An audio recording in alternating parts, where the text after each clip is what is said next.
আলহামদুলি ওয়ালিয়িহি ওয়াসসালাতুলি আহলিহা আম্মা বাদ।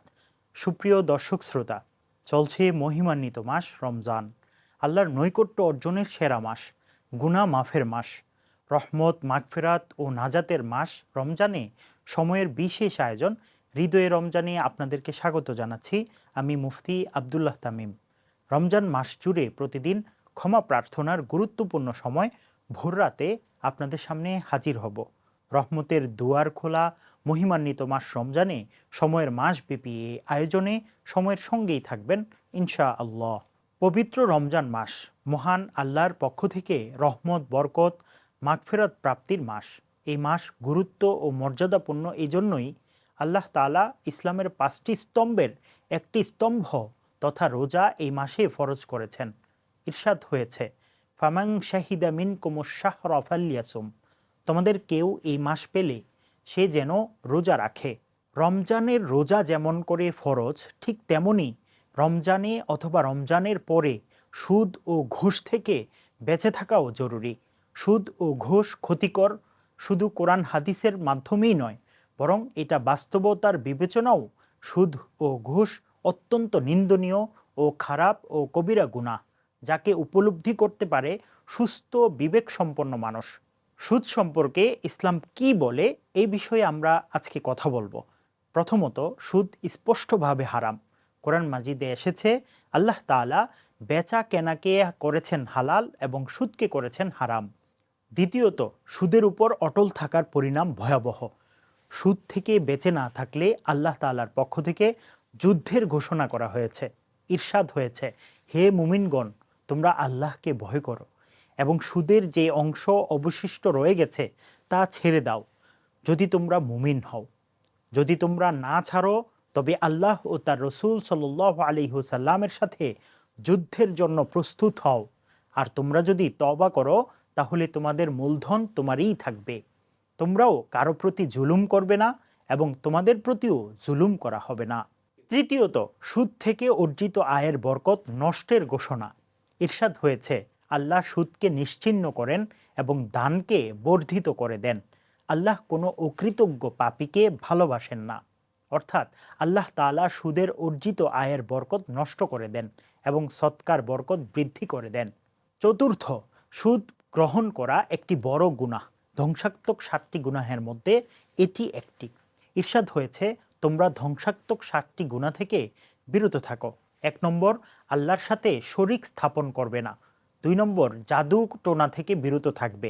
3 নম্বর, অন্যায়ভাবে মানুষ হত্যা করবে না, যা আল্লাহ নিষেধ করেছেন। 4 নম্বর, সুদ গ্রহণ করবে না। 5 নম্বর, এতিমের সম্পদ আত্মসাৎ করবে না। 6 নম্বর, জেহাদের ময়দান থেকে পলায়ন করবে না। 7 নম্বর, সতী অবলা মুমিন নারীদের বিরুদ্ধে অপকর্মের মিথ্যা অপবাদ দিবে না। পঞ্চমত, সুদ গ্রহণকারীর উপর রাসূলুল্লাহ সাল্লাল্লাহু আলাইহি ওয়াসাল্লাম অভিশাপ করেছেন। হাদিসে এসেছে, যে ব্যক্তি সুদ গ্রহণ করে এবং যে ব্যক্তি সুদ প্রদান করে উভয়ের প্রতি রাসূলুল্লাহ সাল্লাল্লাহু আলাইহি ওয়াসাল্লাম অভিশাপ করেছেন। বাস্তবতার বিবেচনায় সুদ যেমন এক অপব্যয় বৃদ্ধির কারণ। সুদী লেনদেনের কারণে অপব্যয় বেড়ে যায়। সুদের অর্জিত সম্পদ কষ্টার্জিত না হওয়ায় সেই সম্পদের মূল্য থাকে না। যেথা সেথা খরচ করলেও কোনো ধরনের সমস্যা মনে হয় না। 2, চারিত্রিক ক্ষতি। সুদ মানুষের চরিত্রেও প্রভাব ফেলে। সুদের কারণে হীন স্বভাব তৈরি হয়, কৃপণতা বেড়ে যায়। সুদ অর্জনের জন্য কখনো অনৈতিক, অশ্লীল, শরীয়ত ও সামাজিকতার বিপরীত কার্যকলাপে জড়িয়ে পড়তে হয়। 3, সামাজিক ক্ষতি। সমাজের ব্যক্তিগণ সুদে অভ্যস্ত হয়ে গেলে স্বার্থের কাঙ্গাল হয়ে যায়। স্বার্থহীনভাবে কখনো কেউ মানবিক সহায়তায় এগিয়ে আসে না। তখন সমাজ বিনির্মাণের ঐক্য সংহতি বজায় থাকে না। 4, ভারসাম্য ক্ষুণ্ণ হয়। ধনীরা গরিব অসহায়দের ঋণ দেয় এবং চাপিয়ে দেয় সুদের বোঝা, কিন্তু অসহায় মানুষ পরিশোধ করতে পারে না এই ঋণ। কালের যাত্রায় এভাবে ঋণ এর উপর সুদ যুক্ত হয়ে এই বোঝা পাহাড় সম হতে থাকে। সর্বস্ব হারিয়ে তখন পরিশোধ করতে হয় এই ঋণ। এদিকে ঋণদাতার কাছে অসহায় লোকের সকল অর্থ জমা হয় আর ঋণ গ্রহীতা নিশ্চয়ই থেকে যায়। ঘুষ সম্পর্কে ইসলাম কি বলে? নিম্নে আমরা এই বিষয়ে ছোট্ট করে আলোচনা করব। 1, এটি হারাম ও অবৈধ। যারা ঘুষ বক্ষণ করে তাদের উপর কড়া নিন্দা। ইরশাদ হয়েছে, তারা মিথ্যা কথা শ্রবণ করে হারাম বক্ষণ করে। ইমাম হাসান ও সাঈদ বিন জুবায়ের রাদিয়াল্লাহু তাআলা আনহু এই আয়াতের ব্যাখ্যায় আস-সুহদ দ্বারা ঘুষ উদ্দেশ্য করেছেন। দ্বিতীয়ত, ঘুষ খাওয়া একটি বড় ধরনের অন্যায়। এটি মানুষের সম্পদ অন্যায়ভাবে আহার করার নামান্তর। কোরআনে বলা হয়েছে, তোমরা নিজেদের মধ্যে একে অপরের সম্পদ অন্যায়ভাবে গ্রাস করো না এবং মানুষের ধন সম্পত্তির কিছু অংশ জেনে বুঝে অন্যায়ভাবে গ্রাস করার উদ্দেশ্যে বিচারকের কাছে পেশ করো না। তৃতীয়ত, তারা অভিশপ্ত ঘুষদাতা ও গ্রহীতা উভয়ের উপরই রাসূলুল্লাহ সাল্লাল্লাহু আলাইহি ওয়াসাল্লাম অভিশাপ দিয়েছেন। হাদিসে এসেছে, রাসূলুল্লাহ সাল্লাল্লাহু আলাইহি ওয়াসাল্লাম ঘুষদাতা, গ্রহীতা ও ঘুষ লেনদেনকারীর দূত সকলকেই অভিশাপ দিয়েছেন। ঘুষের কুফল বাস্তবতায় আমরা দেখতে পাই। 1 নম্বর, যোগ্য লোকের অধিকার খর্ব হয়। যোগ্য লোক দীনতার কারণে ঘুষ প্রদানে সক্ষম না হলে ফলে সে তার সঠিক আসন থেকে বঞ্চিত হয়ে যায়। অপরদিকে ঘুষের মাধ্যমে অযোগ্য লোক যোগ্যের আসনে বসে যায়। তখন রাষ্ট্র ও সমাজের অবকাঠামো খুবই রাতারাতি বিধ্বস্ত হয়ে পড়ে। 2, ঘুষ খারাপ প্রভাব ফেলে। ঘুষের কারণে চরিত্র নষ্ট হয়ে যায়, স্বভাব নিম্নতর হয়ে যায়। নিজের প্রিয়জন, আত্মীয় স্বজন ও অসহায় লোকদের থেকেও ঘুষ নিতে কুণ্ঠাবোধ হয় না। 3, নিরীহ মানুষের উপর নিপীড়ন।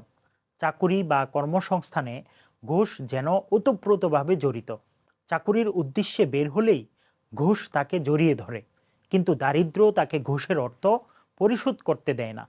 এভাবে সমাজের নিম্ন শ্রেণী অবহেলা ও নিপীড়নের শিকার হয় প্রতিনিয়তই। সুদ, ঘুষ গ্রহণ করে এভাবে যারা মানুষের উপর জুলুম করে তাদের সম্পর্কে আল্লাহর নবী হযরত মুহাম্মদ সাল্লাল্লাহু আলাইহি ওয়াসাল্লাম বলেছেন, নিশ্চয়ই আল্লাহ তাআলা জালেমকে অবকাশ দিয়ে থাকেন, এমনকি যখন পাকড়াও করেন তখন তাকে ছেড়ে দেন না। মহিমান্বিত এই মাসে বেশি বেশি ইবাদতের মাধ্যমে আল্লাহর নৈকট্য অর্জনের সর্বোচ্চ চেষ্টা করব ইনশাআল্লাহ। আল্লাহ আমাদের নেক মাকসাদগুলো পূরণ করুন, আমাদের বেশি বেশি আল্লাহর ইবাদত করার তৌফিক দান করুন, আমিন।